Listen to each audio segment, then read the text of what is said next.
Hi everyone, this is Tyler Martin, the host of the Friction Factor Fitness Podcast, the podcast that is dedicated to teaching busy people how to develop lifelong fitness habits and fit sustainable diet and exercise into their life.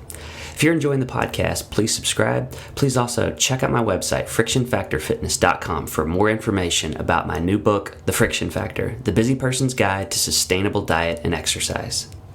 In today's episode, we're going to be discussing the importance of sleep to your overall physical fitness, and we'll go over how people who lead busy lifestyles can ensure that they're getting enough sleep to support their physical fitness, to complement their exercise and their healthy eating routines.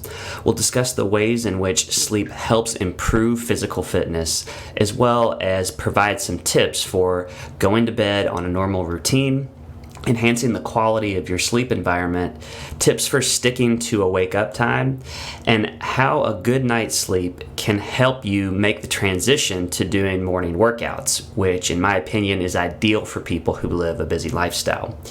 By the end of this podcast, you'll hopefully have some new ideas on how to make sure your busy lifestyle isn't infringing on your crucial ability to rest, recover, and support better health. So with that, let's jump right into the podcast. First, let's talk about why sleep is such an important part of physical fitness. But before we do that, it's important to just say that sleep is integral to bodily health in general, not just for physical fitness purposes. Sleep gives your body and brain an opportunity to repair itself and conduct crucial maintenance activities such as clearing out waste and releasing critical hormones that you need for just everyday healthy functioning. If you don't get the recommended 7 hours of sleep per night, it can lead to all kinds of chronic health conditions, can lead to things like heart attack, heart disease, strokes, cancer, diabetes, and many other things. Also, when you're sleep deprived, it's more difficult to deal with stress and be mentally sharp. So there are all kinds of just everyday benefits of getting enough sleep, aside from added benefits if you are exercising and trying to follow a healthy diet. When it comes to physical fitness, sleep is especially important for repairing damage that is caused from exercise. It's sometimes called micro trauma. And it's also releasing hormones that affect the metabolism and also help regulate hunger. It's during sleep that many of the benefits of exercising or eating healthy, such as the development of lean body mass or the gaining of strength, become possible. Strength makes these types of bodily adaptations possible. Unfortunately, nearly half of American adults don't get the recommended 7 hours of sleep a night, and whether they realize it or not, when they set fitness goals, improving sleeping patterns is one of the most important things that they can do for overall health and fitness, but it's not something that we normally think about. We're normally thinking about exercising and eating healthy. And one of the reasons that people struggle to get enough sleep is because they live very busy lifestyles. If you have young kids and have caregiving responsibilities, or you work long hours, or maybe you work multiple jobs, it's harder to carve out time to make sure that you're getting a good night's sleep. But the reality is that if you're not sleeping enough, whatever you're doing in terms of diet and exercise are not going to go as far. So, as is my approach with finding ways to fit diet and healthy eating into a busy schedule, we can improve our ability to get a good night's sleep by searching for ways to eliminate friction, which is the inefficient use of time and energy. Eliminate points of friction in your daily routines, and if you can do this, you'll be able to free up time and energy to make getting enough sleep, as well as getting regular exercise and eating healthy, something that you can do on a much more consistent basis. Now, I want to jump into sharing some tips for eliminating friction to facilitate more sleep on a regular basis. So there are two basic approaches to creating more time so that you're able to get the recommended amount of sleep. The first recommendation is that you can totally cut out some activities from your daily routine in order to free up time. And then option number 2 is to find alternative methods of doing certain daily tasks more efficiently so that they take less time and energy. And by effect, you also get more time that could be used for sleep. So let's start by considering what you could eliminate from your day-to-day routine in order to save some time. To identify opportunities to eliminate tasks and chores or any other type of activity from your routine, I highly recommend doing what's called a daily time audit of an average day for you. Spend a day or two taking a log of every activity that you engage in, and then write down how much time you spend doing it. And I do mean track literally everything. Log how much time you spend watching TV, how much time you spend looking at things like TikTok or Snapchat, even engaging with small talk with family members and neighbors. The more accurate your time log is, the better. Once you've completed the audit, then you could go over it and you can rate each type of activity as either high, medium, or low in overall value to your life. And then from there, you want to take a look at everything that you rated as low value. And this is where you need to do some soul searching and ask yourself, are there activities in your daily schedule that fall into the low value category that you're comfortable eliminating from your normal routine or moving to a different time of day that is less disruptive to your ability to sleep? If you identify any of these opportunities to eliminate, go ahead and do it. Or if you can't eliminate them completely, ask yourself if you can reduce the amount of time that you spend on these activities. For instance, maybe you don't really want to totally eliminate watching TikTok videos at night. Maybe it helps you unwind from the stresses of the day, and that's fine. But you could set a timer for yourself to limit yourself to, say, only 20 minutes of TikTok instead of an hour. One more thing to keep in mind as you consider cutting out low-value activities is the time at which you actually engage in these activities on a normal basis. While cutting out any low-value activity from your daily routine is helpful, I think it's most helpful to examine the behavior patterns that you tend to engage in at night, in the evenings. It's that routine the last few hours before you go to bed that really make a big difference. See what you can eliminate from your normal evening routine, because shortening your evening routine, for instance, by cutting out scrolling through social media or maybe talking to a neighbor, will make it easier for you to get to bed and get a better night's sleep. Now let's talk about the second way of eliminating friction to make more time for sleep, which is to find more efficient methods for completing daily tasks and chores. This tends to be the best solution for people who live a very busy lifestyle, because busy people tend to not be big time wasters. In most cases, they've naturally cut out a lot of the superfluous, the time-wasting activities from their routine because they are so busy. If you're a busy parent or a corporate executive or both, chances are that every minute of the day you're doing something important. The problem is that you've got more important things to get done than you actually have time for, right? So this is why finding more efficient ways to complete mandatory tasks and chores is a superior strategy that's going to work better for most people who are really busy. And I'll say before we dive into some of these time-saving solutions that while, again, saving time at any point during the day is going to be helpful, I'm going to focus here again on the things that you can do to save time in the evening in particular, those last few hours leading up to bedtime, because again, normally what you do in the evening is going to have the greatest impact or effect on your ability to get to sleep earlier and get an adequate amount of rest.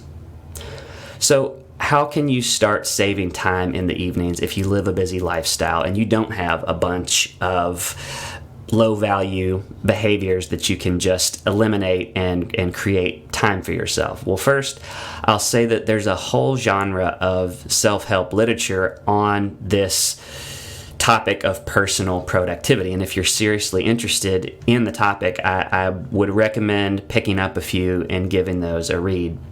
by far my favorite personal productivity book is Getting Things Done by David Allen, which in my opinion is just the book on personal productivity.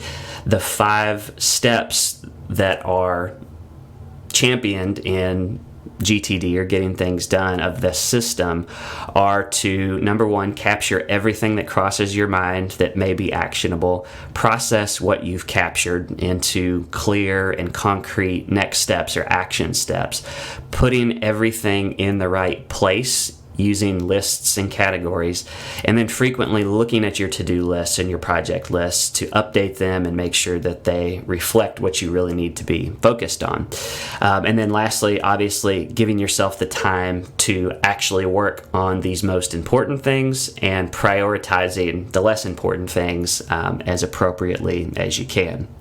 And so that kind of gives you an outline of how the GTD system works. And of course, there are many other helpful books on the topic of personal productivity. Deep Work by Cal Newport is another great one that I've enjoyed and have taken some things away from.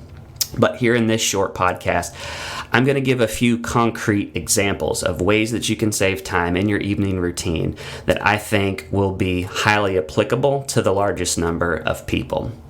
So the first tip that I will give is doing some of your nightly tasks on a timer. This helps you stay present in what you're doing and not letting your mind wander, which can make things take longer. When you're not present, you tend to stop paying attention to even simple tasks, and they can take much longer than you would expect. For instance, when I take a shower on a timer, I can take a shower in 5 minutes, but when I take a shower and I'm not really present, just going through the motions, I tend to daydream, I start thinking about work or whatever the case may be, which can cause my shower length to end up taking 20 minutes or 25 minutes. So timers are great to help keep you focused. The next hack is finding quick solutions for meals, especially dinner meals in the evening. I know many people enjoy cooking, but if you're spending an hour or more cooking dinner every night, that's probably one of the largest time demands that you have in your whole nightly routine. So you can look for quicker meal options that are easier to prepare. You can become a meal prepper and do most of your cooking on the weekends, maybe when you have more time. Or you can sign up for a healthy meal delivery service and just outsource cooking altogether. Now, I'm not telling you to never cook again or never cook extravagant meals again. I'm simply saying that eliminating time spent cooking, especially during that weekly work grind, is one of the easiest ways to give yourself some time back, which is really helpful if you're not sleeping enough. Here's another trick. Really take a look at what you can automate in terms of things like paying bills and managing personal finances. I find that many people are paying bills or doing banking or investment related activities in the evenings because that's when they have a respite from, the demands of work and just the daily grind. So people tend to be doing those types of tasks at night. And if you're still manually paying bills online, or God forbid, you're still paying bills over the phone or writing paper checks, you're probably wasting loads and loads of time that you could get back. So getting a personal finance app and a digital banking app and just looking for ways to automate as many transfers and reoccurring payments as you possibly can ultimately save you maybe an hour or more every single week. Next, I want to touch on, for families that have children, I highly recommend looking for ways to outsource some of your nightly tasks to the kids. Now, obviously, this has to be done at an age-appropriate level, but kids can be super helpful if you get them on board with participating in the chores and the tasks of everyday life. So tasks such as taking out the trash, helping doing the dishes, taking the dog for a walk, taking the dog out, these can be easily offloaded from your to-do list to the to-do list of a kid or other family member, which is a time saver for you and an opportunity for children to learn some practical life skills and also start to learn some personal responsibility. The last tip that I will give here when it comes to efficiency is setting a reoccurring alarm to remind you when it's time to start getting ready for bed. So I call this for myself, I've got a bedtime alarm on my iPhone. If you know that it takes you 30 minutes to brush your teeth and iron your clothes and let the dog out, then set a timer to remind you when to start doing all this stuff. Set it for 30 minutes before you want to get to bed, and this is going to make a massive difference in your ability to get to sleep on time, to make sure you're getting enough sleep to support all the other things you're doing to take care of yourself. So these are my top tips for getting more sleep when you live a busy lifestyle. It's by no means an exhaustive list, but it gives you some concrete examples of how being more efficient with your time, especially in the evenings, can have a really big impact on your ability to get more sleep. So remember, the two strategies are cut out the low value activities wherever you can, and then learn to do the essential tasks and chores and responsibilities more efficiently, hopefully by automating wherever you can with digital tools or outsourcing tasks to other people whenever that's possible. Okay, so we've talked about how much sleep you should be getting at least 7 hours every night, but I also want to highlight the importance of sleep quality. Even if you're getting the recommended amount of sleep, it's highly possible that you're still not getting the optimal health and benefits of sleeping if your quality of sleep is low. You need deep, consistent, uninterrupted sleep to fully recover from just a day's activities, let alone from exercising and eating a healthier diet. I will make a call out here for parents of very young children, because obviously getting high quality sleep, in addition to just getting enough sleep, but in particular getting quality sleep, is very challenging if you're having to get up frequently, multiple times during the night, say to take care of a baby.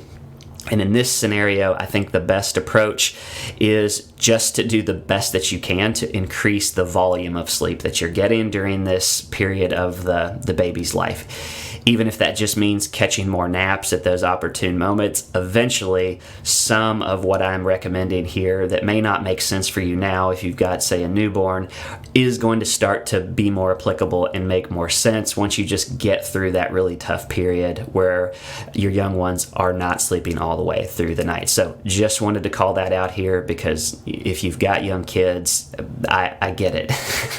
you kind of have to just tough it out until you get on the other side of them sleeping all the way through the night. So with that caveat, we'll jump in here though to sleep quality. So here are a few helpful tips to consider for getting higher quality sleep. First, avoid using electronic screens, so tablets, phones, televisions, within an hour or at least within 30 minutes of your actual bedtime. And the reason for that is that the blue light that is put off by these device screens can actually have a negative effect on the quality of sleep that you actually are able to get, whether or not you realize it. I also highly recommend setting up your mobile devices to automatically go into some type of do not disturb mode at night, so you're not getting all of those annoying dings and vibrations and alerts at a certain point in the night. So for instance, I set my stuff to turn on at 7 or 8 o'clock in the evening, and beyond that I don't get all of the notifications, or they're silent. So unless I open my phone, I'll see them the next morning when I wake up. I will note here that you can prioritize certain contacts, so family members or a spouse or something like that, so that if you do need to be able to receive calls or emergency messages, that those can still come through. But the point is to cut out all of the other clutter unless it's an emergency. So for instance, my wife is a nurse and she works on call at night, so my calls from her can still come through if something really important comes up. But it does make a big difference to just, in general, have a do not disturb mode that automatically comes on. Many people just don't realize that all of those alerts from, group messages with friends from college, or notifications about who's posted what on social media, or notifications in your email client that you're receiving work emails, can really affect your quality of sleep and can even cause some anxiety if you hear those notifications. The urge to check that message and see what it's about while you're laying in bed is really detrimental to your ability to get a good night's sleep. Next, another really impactful change that you can make is to make sure that the room temperature of your bedroom is optimized for sleep. So the optimal range is somewhere between 66 and 70 degrees. It is really hard to get quality sleep when you're hot. And it may even be worth getting a smaller room air conditioner, like a portable air conditioner or a window unit that can give you even more control of your bedroom temperature compared to the rest of the house, because it can really make a big difference. And then the last tip that I will give here may break some hearts of our pet lovers, but learning to not allow, or coaching yourself to not allow, pets, dogs and cats and so forth to sleep in bed with you is going to provide an instant boost in your quality of sleep. Believe me, I love pets. I have a 7-month-old boxer puppy at home.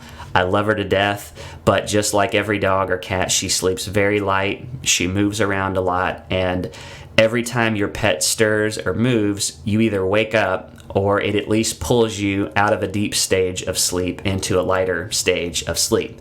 And so it can be an adjustment to transition an animal that's gotten used to sleeping with you to sleeping in its own bed or sleeping in a crate, but in the long run, it is worth it. It's even worth hiring a trainer if you don't have the heart to do it all by yourself, to get some strategies and tips to help you make that transition. Okay, so just like I said with time savings ideas, I can only cover a handful of tips, and that's all we're going to cover today for quality of sleep suggestions. But hopefully this gives you some indication of how you can make some small changes that really can have an important impact on your ability to raise the quality of the sleep that you get every night. All right, the last thing I want to briefly mention is the importance of wake-up time. While the exact time that you wake up every day isn't necessarily critical to your quality of sleep, it's obviously important in relationship to when you went to bed the night before. For instance, you're going to feel much better if you wake up at 6 a.m. if you went to bed at 10:30 p.m. the night before, versus if you went to bed at 1 a.m., you're going to be dragging at 6 a.m. at only 4 hours of sleep. I think that for the vast majority of people who live a busy lifestyle, getting in your exercise routine shortly after you wake up is the very best strategy for building a sustainable exercise habit. I know this is a controversial opinion, but I think there's a very strong case in favor of it, which I really won't get into deeply here. If you're interested in hearing my stance on this, I've actually done a whole podcast on that specific topic. It's podcast episode number 12, if you want to go back and listen to that, and I'll try to put a link to it in the show notes as well. But in short, your ability to exercise in the morning will be highly dependent on when you get up, because if you wake up too late, you probably have to start doing things like managing kids or heading to work or both. So you'll need to wake up earlier. Waking up earlier is harder if you don't get enough sleep. And so getting to bed at the right time in the evenings is crucial to your ability to get up early enough to get in a short bout of exercise before other priorities start to come into the picture. When I tell people this, they sometimes think I'm promoting some kind of drill sergeant perspective, or I'm promoting this rigid Spartan style lifestyle, which just isn't true. This is not a dogma. It's a principle of what is probably going to be most efficient for most people. You're more likely to exercise consistently if you prioritize exercise as one of the first things you do every day. And for most people, you'll need to get up earlier and go to bed earlier in order to make that happen. What early means to you in particular is completely contextual. I'm not saying that everybody needs to get up at 4:30 a.m. What I am saying is plan your days so that you have enough time for yourself in the morning to exercise before you have to move on to other important tasks and responsibilities. It could be as simple as this. If you normally wake up at 6 a.m., then you start waking up at 5:30 a.m. so that you have time to do a quick 20-minute at-home workout before the day gets started. When you know what time you need to get up ideally in order to get in a short workout, all you need to do is subtract 7 or more hours from that ideal wake-up time, and that tells you what time you really should be trying to get to bed. I follow this exact protocol, and people ask me this all the time. Yes, I do sleep in on the weekends. Sometimes my workout doesn't happen until 10 or 11 a.m. in the morning if I don't have to work the next day. But the point is that you should aim for a wake-up time that is at least 7 hours after your bedtime. And if you can make that a habit, it's going to be much easier for you to get the benefits of sleeping well, but also position you to be able to consistently exercise in the morning, which is a big plus if you're serious about making lifestyle change. And when you can add healthy diet into the mix with great sleep and consistent exercise, you're going to maximize the benefits of living a healthy lifestyle. Okay, so that wraps up today's podcast on the importance of sleep to your overall physical fitness. The key tips that we covered for improving sleep to facilitate better fitness, especially if you live a busy lifestyle, are: number 1, find ways to free up time in your evening routine by eliminating those low value or non-value adding activities. So for many people, this may include things like scaling back time watching Netflix or limiting your time spent scrolling through social media, just for instance. The second thing that you can do is find more efficient ways to handle chores and tasks that have to be done. Leverage opportunities to automate these tasks and chores, like paying bills or managing finances. Or you can outsource some of the tasks that you normally do by ordering things online, paying for delivery services, and even enlisting kids or family members to help with certain nightly tasks or daily tasks. We also talked about ways to improve quality of sleep, and some of those tips were keeping your bedroom cool, staying away from electronic screens 30 minutes or so before bed, and maybe even something like getting a white noise machine that can help ensure that you're getting deeper, more regenerative sleep and not being disturbed or waking up. If you can eliminate just a few of these tips or put some of these strategies in place, you're going to be much more positioned to consistently get the recovery benefits and the recuperation benefits of sleep. And this is going to have a huge impact on anything else that you're doing to improve health and fitness. So it's going to make your exercise routine and your healthy diet go much further if you're getting the at least 7 hours of quality sleep per night. Thanks again for listening to the Friction Factor Fitness Podcast. If you enjoyed this episode or found it valuable, please subscribe, please like, and please share with others who you think may find this content helpful. Also, please check out my website, frictionfactorfitness.com, to sign up for my email newsletter, access my free fitness calculator tool, and download a free teaser of the first 3 chapters of my new book, The Friction Factor, The Busy Person's Guide to Sustainable Diet and Exercise, which is available wherever books are sold. Thanks again for listening, and stay tuned for future episodes.